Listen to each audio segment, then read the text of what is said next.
decade is suggesting that it may indeed be possible.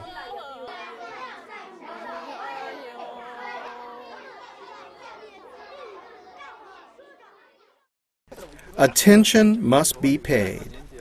If they succeed, then we are witnessing a paradigm shift in human consciousness and behavior that has implications far beyond the Loess Plateau.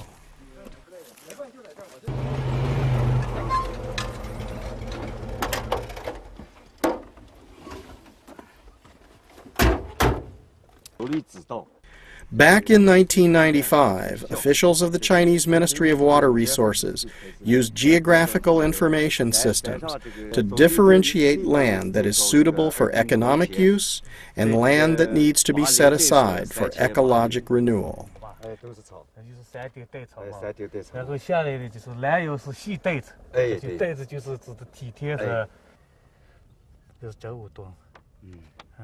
This policy was not always understood and was met with skepticism by many.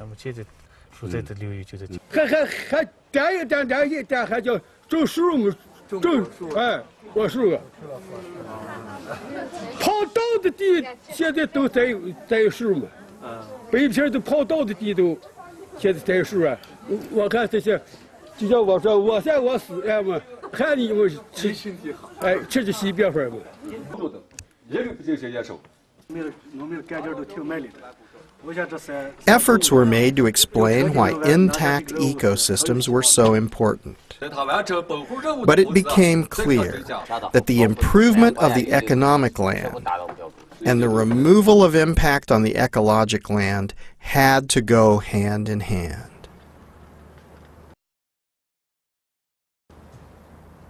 And over 3 or 4 years, we designed together with the local people, it was a very active involvement, a package which you can apply in a small watershed, which on the one hand helps the farmers to improve their incomes and their lives, and on the other hand restores the ecological environment. We've always looked at this as a dual objective, which has to be achieved simultaneously. You cannot achieve one without the other. You cannot have one thing first and then the other. It has to be done simultaneously. And so the project had to be balanced. And that's what we have, I think, achieved. And this is the reason why this has become so successful. Everyone in the project area was engaged.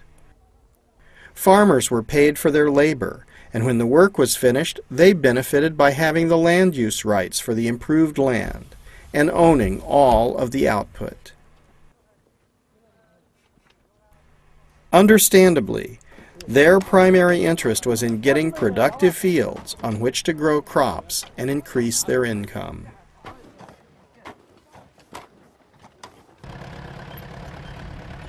But when their actions are taken to scale, over the entire plateau, it is possible to think about restoring ecosystem health.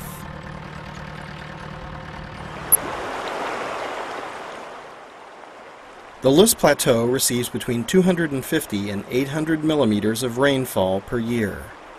This is sufficient even for forest ecosystems.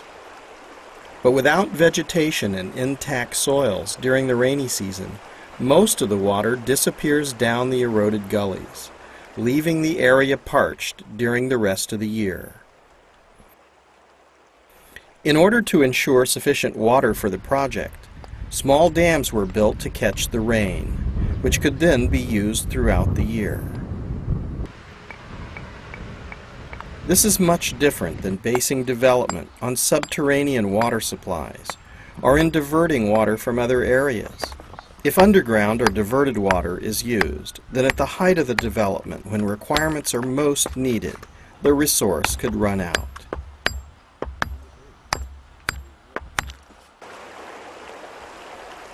The Loess Plateau Watershed Rehabilitation is showing that sustainable water management is required to ensure the long-term viability of development.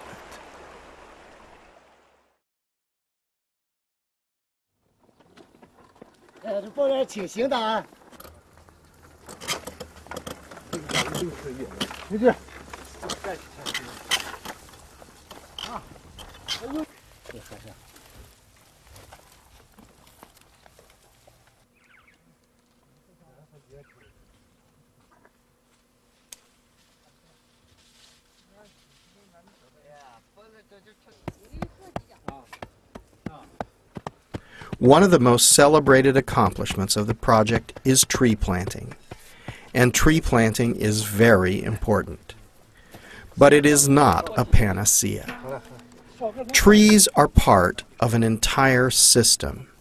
They help to ensure that there are stable soils, and they need these soils for their survival. These trees were being planted in 1995, but because of the disruption to the root ball, the survival rate for this type of planting is problematic.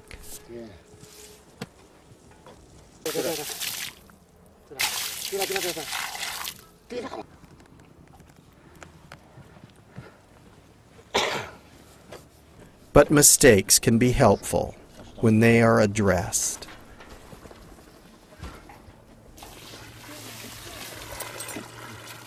This has led to new techniques that are increasing the survival rate for transplanted trees. Varieties must be on rootstocks, so these are clonal rootstocks. Are they clonal rootstocks? Grasses and bushes are also critically important for soil stability, water regulation, and natural fertility. And in the worst cases, where sand dunes are forming and shifting, mainly in the northern areas of the Loess Plateau, active measures like dune stabilization are required.